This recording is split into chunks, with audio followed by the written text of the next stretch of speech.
رادار الرادار الاولاني وانت جاي من ميدان لبنان.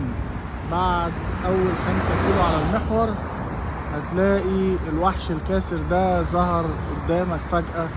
خلي بالك منه وانت جاي من ميدان لبنان. بعد 5 كيلو بالظبط هتلاقي الوحش ده، هو لسه ما اشتغلش، هيشتغل في خلال كام يوم. وده الرادار التاني وموجود عند المنصورية. وده الرادار التاني وانت جاي من ميدان لبنان عند المنصورية، وادي الشجر بتاع المنصورية. ده الرادار رقم 2 على محور 26 يوليو.